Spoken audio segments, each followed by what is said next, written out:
வணக்கம். நான் சுதீர் ஸ்ரீனிவாசன். இது என்னுடைய லாங் ரிவ்யூ. இந்த வாரம் நான் லாங்காக ரிவ்யூ பண்ண போற படம், விஷ்ணு விஷால் நடிச்சிருக்காங்க. கூட செல்வராகவன் அவர்கள், ஸ்ரத்தா ஸ்ரீநாத் அந்த மாரி பல பேர் நடிச்சிருக்காங்க.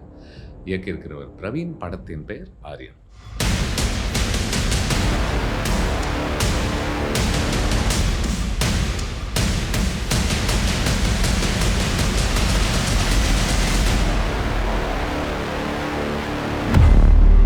உங்களுக்கு சில படத்தினுடைய அந்த ஒன் லைனர், அந்த ஒரு கோர் ஐடியா உங்களுக்கு தெரிஞ்ச உடனேவே உங்களுக்கு எப்படி தோணும்? அட அட அட! என்ன ஐடியா! இது என்ன மாதிரி படமாக மாறுறதுக்கான ஒரு வாய்ப்பு இருக்குல்ல.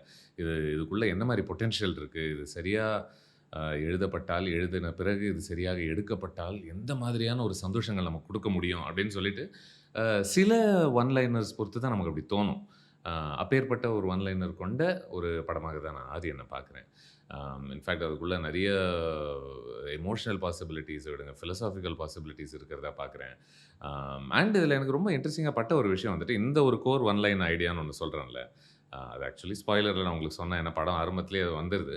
பட் எனிவே அந்த ஒன் லைனர் ஐடியா வந்துட்டு, அ அது அது ஒரு ட்விஸ்ட்டாக கூட பயன்படுத்தியிருக்கலாம் நினைச்சிருந்தேன். ஆனா இந்த படம் அத செய்யல. இது என்ன பண்ணுதுன்னா, எடுத்த உடனே உங்களுக்கு அப்பட்டமா உங்க முகத்தின் முன்னாடி இந்த பிரமிஸ வச்சிருது.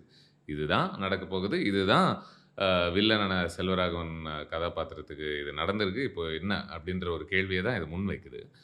அது வைக்கும்போது எனக்கு எப்படி தோணுச்சுன்னா, இந்த படம் தன் மேல ஒரு பெரிய நம்பிக்கையே வச்சிருக்கு அப்படின்னு தோணுச்சு. எனக்கு இதுக்கு மேல பரவால்ல. இப்போ அடுத்து நடக்கக்கூடிய கொலைகள்லாம் நடக்கும். இங்க அத ஒண்ணொண்ணாக நடத்திக்கிட்டே இருக்கும்போது, அத வச்சுட்டு நான் ஒரு சுவாரஸ்யத்த என்னால உண்டாக்க முடியும் அப்படின்ற ஒரு பெரிய கான்ஃபிடன்ஸே தெரிஞ்சுச்சு. இன்ஃபாக்ட் அந்த ஃபர்ஸ்ட் ஓப்பனிங் மொமெண்ட்ல அ ஒரு ஒரு ஒரு லைவ் டெலிவிஷன் ஒரு பெரிய புரோகிராம் ஒண்ணு நடக்குது. பட் அது நடக்கும்போதே இல்ல, இப்போ நெறைய இடங்கள்ல நான் யோசிச்சுக்கிட்டே இருந்தேன். இந்த ஐடியா நல்லா இருக்கு, பெருசா இருக்கு. பட் சம்ஹவ் இன் எக்ஸிகியூஷன் ஏன் நம்மள அது வந்து ஒரு ஒரு எமோஷனலாக இம்பாக்ட் பண்ண ரொம்ப தவிக்குது. அ எக்ஸிகியூஷன்ல ஏன் அதனுடைய அந்த ஐடியால இருக்கக்கூடிய ஒரு எக்ஸைட்மென்ட் நமக்குள்ள கடத்த முடியல அப்படின்னு யோசிச்சுட்டு இருந்தேன். இப்போ அதுக்கு பல காரணங்கள் இருக்கலாம். அதுல ஒரு முக்கியமான காரணமா எனக்கு தோன்றது, எனக்கு இது இது வந்து நான் எத்தன முறை அழுக்காம சலிக்காம சொல்லிக்கிட்டே இருக்கலாம்னு நெனைக்கிறேன்.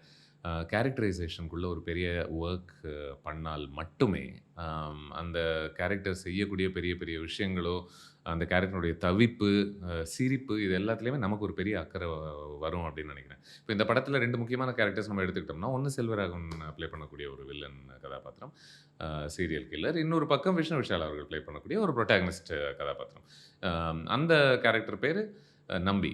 ஸோ இந்த 2 பேருக்கு மத்தியில என்ன நடக்குது அப்படின்ற மாதிரியான ஒரு கதைய கூட நம்ம பார்க்கலாம்னு வச்சுக்கங்களேன். ஸோ இப்போ நம்பிய நம்ம எடுத்துக்கிட்டோம் அப்படின்னா, யார் அவரு அப்படின்னு நம்ம புரிஞ்சுக்கிறது ரொம்ப முக்கியம். இப்ப யார் அவரு அப்படின்னு நம்ம யோசிச்சோம்னா, அவர் வந்து ஒரு ஒரு நல்ல போலீஸ் ஆஃபிசர் அப்படின்றதுல எந்த விதமான சந்தேகமும் இல்ல. இன்ஃபாக்ட் ரொம்ப ஒரு எஃபிஷியன்ட்டான ஒரு போலீஸ் ஆஃபிசர். ஆ வேலைக்காக அவர் எந்த லெவலுக்கு வேணா போக தயாரா இருக்காரு. அந்த வேலைய சரியா செய்யணும் அப்படிங்கிறதுக்காக. அப்படின்றது ஒரு ஒரு பிராடான ஒரு டெஃபினிஷன் அவருக்கு. ஒரு பக்கம் இது. அவர் நல்லா வேலை செய்வார்ப்பா அப்படின்றது ஒரு பக்கம் ஒரு டெஃபினிஷன். நல்ல போலீஸ்காரர்ன்னு. இன்னொரு பக்கம் பார்த்துக்கிட்டோம்னா, அவருக்கு கல்யாணத்தில ரொம்ப தவிக்கிறார்ப்பா. அவர் தவிக்கிறாருன்னா என்ன? இந்த வேலையில இவ்வளோ பயங்கர தீவிரமா செய்றதுனால, அவருக்கு இந்த காதல் வாழ்க்கையோ, திருமண வாழ்க்கையிலயோ அவர் ஒரு ஒரு சராசரி ஒரு புருஷனாக நடந்துக்க தெரியல. அதுக்கான நேரம் இல்ல அப்படின்ற மாரி கூட நம்ம அத பார்க்கலாம்னு நெனைக்கிறேன். இப்ப இது 2மே ரொம்ப பிராடான ஐடியாஸ் இல்லையா? இது யாரு எத்தன விதமான கேரக்டர்ஸ் கூட நீங்க பொருத்தலாம். ஆமா, அவரு மோசமான புருஷன் அப்படிங்கிற ஒரு ஐடியாவ. அவர் ஒரு நல்ல உழைப்பாளி, நல்ல ஒரு காவல்துறை அதிகாரி அப்படின்னு சொல்லிட்டு. இப்ப எது ஸ்பெசிஃபிக் ஆகுது? எது அந்த இண்டிவிஜுவல பொறுத்து நமக்கு கவலைகளும், ஒரு ஈடுபாடும் உண்டாக்குது அப்படின்னா, உண்டாக்கும் அப்படின்னா, மேற்கொண்டு ஏன் அப்படின்ற கேள்விகள் வழியாக, ஏன் அவர் ஒரு பயங்கரமான ஒரு போலீஸ் ஆஃபிசர்? ஏன் அவரு இந்த திருமணத்தில ரொம்ப அதனுடைய டீட்டெயில்ஸ் ரொம்ப அவசியம் அப்படின்னு நினைக்கிறேன். இப்ப இந்த படம் வந்து ஒரு நல்ல போலீஸ் ஆஃபிசர் அப்படின்றத பிராடா எனக்கு சட்டுன்னு அப்படி யோசிச்சு பார்க்கும்போது, எனக்கு நினைவு வரக்கூடிய ஐடியாஸ்லாம் என்னவாக இருக்குன்னா, செஸ் விளையாடிட்டு இருக்காங்க. இல்லாட்டி யூசுவலா இந்த மிஸ்ட்ரி படங்கள்லயே அந்த ஒரு கடிகாரம் ஒண்ணு வரும்ல. டக்கு டக்கு டக்கு டக்குன்னு அடிச்சுக்கிட்டு. அ அது ஒரு ப்ராப்பாக அங்க வைக்கப்பட்டிருக்கு. நெறைய மான்டாஜ் சீக்வென்சஸ்ல இன்டென்ஸாக பயங்கர தீவிரமாக ஒரு ஆலோசனையில அவர் ஈடுபடுறாரு. இந்த மாதிரி ஐடியாஸ் தான் எனக்கு தோணுது. கல்யாணம் ஏன் அவரு கல்யாணத்தில அவருக்கு செட் ஆகல அப்படின்ற ஒரு டீட்டெயில்ஸ் இந்த படம் எப்படி கேப்சர் பண்ணுதுன்னா, கோவமா இருக்காரு அங்கங்க. சண்டை போடுறாங்க. அதுவும் மோஸ்ட்லி ஒரு ஒரு லவ் சாங் வேற இருக்கு. இந்த படத்தில சத்தியமா அவசியம் இல்லன்னு நெனைக்கிறேன் நானு. அந்த லவ் சாங் இன் வழியாக சில மொமெண்ட்ஸ்லாம் கேப்சர் பண்ணுது. அந்த மொமெண்ட்ஸ் இந்த மாரி தான் இருக்கு. கார வந்து டொம்முன்னு அடிச்சுட்டு அவர் கோவமா வெளிய போறாரு. இல்ல ஒரு பொருள வந்து விசிறி அடிக்கிறாரு. அது வழியாக அந்த ஒரு சண்டை. நான் என்ன சொல்றேன், பேசாம அந்த சண்டை என்னன்னு பார்க்கறதிலே இன்னும் ஒரு பெரிய வேல்யூ இருக்குன்னு தோணுது. அதன் வழியாக இந்த மனைவி யாரு? இந்த புருஷன் யாரு? அப்படின்ற அ அவங்களுடைய அவங்க யாருன்றது இன்னும் கொஞ்சம் நம்ம புரிஞ்சுக்க உதவும்னு நெனைக்கிறேன். இதுல சோகம் என்ன அப்படின்னா, இப்போ அந்த மனைவி வந்து அவங்க அவங்க அவங்க எந்த விதத்திலயாவது மீனிங்ஃபுல்லா இந்த கதைக்குள்ள ஒரு ரோல் ப்ளே பண்ண முடியுதா? அப்படின்னா நாட் ரியலி இல்ல.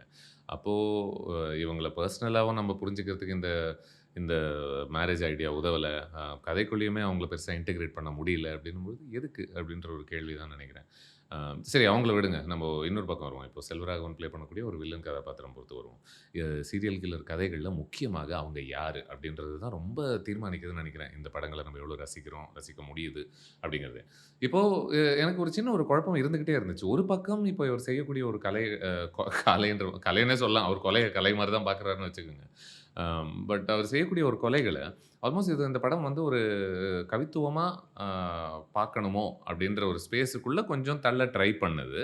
பட் இந்த படமே அத அத அப்டி பார்க்கக்கூடாது. இல்ல தப்பு தப்பு தான் அப்டின்ற ஒரு ஸ்பேஸ்க்குள்ளேயும் வருது. இப்போ ஃபார் எக்ஸாம்பிள் இதுக்குள்ள இவரு வந்து இவ இவ இவருடைய மேட்னஸ் ஒண்ணு இருக்குல்ல. இப்ப இந்த வில்லனுக்குன்ற உரிய ஒரு மேட்னஸ். அந்த மேட்னஸ்ல இருக்கக்கூடிய ஒரு சோகத்த நம்ம ஓரளவுக்கு பார்த்து அதுக்குள்ள எம்பத்தைஸ் பண்ண முடியணுமா? இல்ல இவரு ஒரு சர்வசாதாரணமான ஒரு விதமான புகழ் கிடைக்கணும் அப்படின்னு தேடி, தேடி அது கிடைக்காம ஒரு சைக்கோவா மாறுன ஒரு ஆளாக மேலோட்டமாக தான் இவர நம்ம பார்க்கணுமா? அப்படின்றதுல எனக்கு சின்ன குழப்பம் இருந்துகிட்டே இருந்துச்சு. ஏன்னா ஒரு இடத்துல வந்து விஷ்ணு விஷால் கதாபாத்திரம் வந்துட்டு பொயட்டிக் ஜஸ்டிஸ் அப்படிங்கிற ஒரு ஃப்ரேஸ யூஸ் பண்றாரு. இந்த கொலைகள்லாம் பொறுத்து. எனக்கு அதான் தோணுச்சு. நிஜமாவேவா? இது பொயட்டிக் ஜஸ்டிஸா? ஆ இது நான் பொயட்டிக் ஜஸ்டிஸாக எனக்கு அது உணர வேண்டுமே! ஆனால் இன்னும் நெறைய, நெறைய அ தகவல்கள் தேவைப்பட்டுச்சு. எந்த சர்க்கம்ஸ்டான்ஸஸ்ல இவங்க கொலை செய்யப்பட்ட பண்ணப்படுறாங்க. லைக் சிம்பிளா ஒரு கேள்வி கேட்கலாம். அ இப்போ நான் கடவுள் அப்படின்ற ஒரு படம் வந்து இந்த மாரி ஒரு ஸ்பேஸ்ல ஆப்பரேட் பண்ணுதுன்னு வச்சுக்கங்களேன். எப்படின்னா நிஜ வாழ்க்கை ரொம்ப கொடூரமானது நெறைய பேருக்கு. அவங்களால பாவம் ரொம்ப தனிமையில இருக்காங்க. ரொம்ப தவிக்கிறாங்க. இந்த தவிப்புக்கு மரணமும் ஓரளவுக்கு மேல் அப்படின்னு சொல்லக்கூடிய ஒரு ஒரு நிலைப்பாடு தான்னு வச்சுக்கங்களேன் அந்த படம். இப்போ இந்த படம் ஒரு ஒரு சிமிலர் ஐடியாவ பொறுத்து பேச ஆரம்பிக்குது. பட் வித்தியாசம் என்ன அப்டின்னா, அந்த படம் எந்த அளவுக்கு அவங்களுடைய ஒரு கஷ்டங்கள, அவங்களுடைய துயரங்கள நம்ம முன்னாடி வைக்க முடிஞ்சதோ, இந்த படத்த பார்க்கும்போது, இந்த கதாபாத்திரங்கள பார்க்கும்போது, ஆமா ஒரு விதமான தனிமையில இருக்காங்க, கொஞ்சம் கஷ்டப்பட்டுருக்காங்க, ஒரு தவிப்புல தான் இருக்காங்க. பட் அவங்கள இந்த இடத்துக்கு, இந்த சொல்யூஷனுக்குள்ள தள்ள வேண்டிய அளவுக்கு அவங்க சோகமாக இருக்காங்களா? ஏன்னா, ஒரு இடத்துல இந்த படம் ஆல்மோஸ்ட் அவங்களுக்கு அது தேவ, அவங்க அத விரும்புறாங்கன்ற ஒரு ஸ்பேஸ்க்குள்ள அப்படியே தள்ள ட்ரை பண்ணுது. ஸோ, இது எதுவுமே சரியாக டீப்பாக ஃப்ளெஷ் அவுட் பண்ணாத ஐடியாஸாக நான் பார்க்குறேன். உங்கள சுத்தி பா பாருங்க. எத்தன பேர் என்னென்ன உழைப்பெல்லாம் போடுறாங்க. நீங்க அவங்கள ஒரு வாட்டி கண்ணெடுத்து பார்க்குறீங்களா? ஒரு வாட்டி அவங்களுக்கு ஒரு நன்றி நீங்க சொல்ல தேவையில்ல. அட்லீஸ்ட் ஒரு நன்றி கடன் பட்டதாக நீங்க உணர்றீங்களா? அப்படின்ற ஒரு ஒரு சோஷியலி ரெஸ்பான்சிபிள் விஷயத்த பேச முயற்சி பண்ணுது. பட் இது எல்லாமே அ பஞ்ச் லைன்ஸாகத்தான் ரெஜிஸ்டர் ஆகுதே ஒழிய, ஒரு மீனிங்ஃபுல்லாக அ இது உட்கார மாட்டேங்குது இந்த படத்துக்குள்ள அப்படின்னு நினைக்கிறேன் நானு. அம் இன்ஃபாக்ட் ஒரு சீரியல் கில்லர் ஃபில்ம்ல அபவ் ஆல் நம்ம என்ன உணர்வோம்? ஒரு ஒரு கட் பஞ்ச் ஒண்ணு எதிர்பார்ப்போம்ல.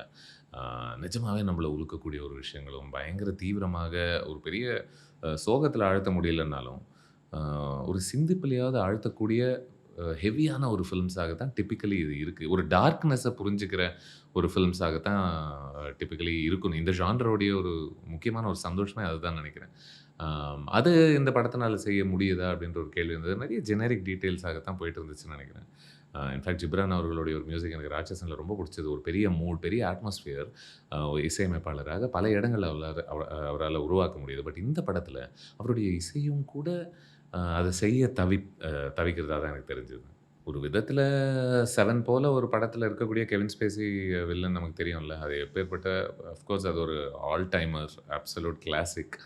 ஆ ஸோ அது கூட எந்த படத்தையுமே கம்பேர் பண்ணக்கூடாது. பட் நான் என்ன சொல்ல வரேன்னா, அதுக்குள்ள இருக்கக்கூடிய ஒரு வில்லன் கதாபாத்திரம், அவருடைய பெர்சனாலிட்டிய பொறுத்து நமக்கு ஆழமா, பயங்கரமா புரிஞ்சுக்க முடியல அப்டின்னாலும், அவன் ஒரு சைக்கோ அப்டின்ற ஒரு சென்ஸ்லயே அது ஜெனரிக்கான ஒரு ஸ்பேஸ்ல இருந்தாலும் கூட, அவன் செய்யக்கூடிய ஒரு வேலைகள்ல அவனுடைய ஆதங்கம் என்னவாக இருக்கும் இந்த உலகத்த சார்ந்து? அந்த ஆதங்கம் எப்படி மற்ற கதாபாத்திரங்கள ஒரு பெரிய, பெரிய எமோஷனல் பாதிப்புக்குள் உண்டாக்குது. இப்போ மார்கன் ஃப்ரீமன் அவர் மனசுல என்ன எஃபெக்ட் நம்மளால அது கிரியேட் பண்ணுதுன்னு நம்மளால புரிஞ்சுக்க முடியுது. இன்னொரு பக்கம் பிராட் பிட்டுக்கு எவ்வளோ ஒரு பெரிய சோகத்த உண்டாக்க முடிஞ்சதுன்னு சொல்லிட்டு. இது எல்லாம் என்ன பார்த்தீங்கன்னா, மேற்கொண்டு ஒரு ப்ரொசீஜரலா ஆமா 7 ப்ரொசீஜரல் தான். பட் அந்த ப்ரொசீஜரலையும் தாண்டி, அந்த ப்ரொசீஜர்ல இருக்கிறவங்களுடைய மனநிலையை நம்ம புரிஞ்சுக்கிறது, அவங்களுடைய ஒரு எமோஷனல் குவாலிட்டிஸை புரிஞ்சுக்கிறது தான் ரொம்ப ரொம்ப அவசியம் அப்படின்னு நினைக்கிறேன். அது செய்ய தான் ரொம்ப ரொம்ப தவிக்கிற ஒரு படமாகவே நான் ஆரியன் பார்த்தேன். அதனால தான் என்னதான் இதனுடைய ஒரு ப்ரெமிஸ் வந்து ரொம்ப அட்ராக்டிவான ஒரு ப்ரெமிஸாக இருந்தாலும் கூட, அம் இந்த ப்ரெமிஸில எத்தனை சந்தோஷங்கள் அடங்கி இருக்கும்னு நம்ம சொன்னோம்ல முதல்ல இந்த ரிவ்யூ ஆரம்பத்தில.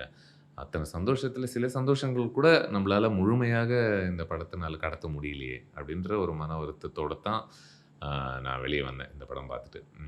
உண்மை என்ன அப்படின்னா, என்னதான் இவ்வளோ இந்த ப்ரெமிஸ் அட்ராக்டிவாக இருந்தாலும் கூட, மேபி இன்னும் சில மணி நேரங்கள் பிறகோ, இல்ல சில நாட்களுக்குள்ளேயே நான் இந்த படத்தில இருக்கக்கூடிய பெரும்பாலான டீட்டெயில்ஸ மறந்துருவேன் அப்படின்னு நினைக்கிறேன். So unforgettable premise but a very forgettable film அப்படின்னு நான் நினைக்கிறேன். இது என்னுடைய லாங் ரிவ்யூ ஆஃப் ஆரியன். நீங்க பார்த்தீங்களா? நீங்க என்ன நினைச்சீங்க? கண்டிப்பா சொல்லுங்க. நன்றிகள். ஓவரால் உங்களுடைய ரிசப்ஷன், உங்களுடைய ஆதரவுக்கு இந்த சேனல்ல வரக்கூடிய எல்லா வீடியோஸுக்குமே. மறுபடியும் இன்னொரு லாங் ரிவ்யூவுக்கோ, இல்ல ஏதாவது ஒரு இன்டர்வியூக்கோ உங்கள சந்திக்கும் வரை நன்றி, வணக்கம்.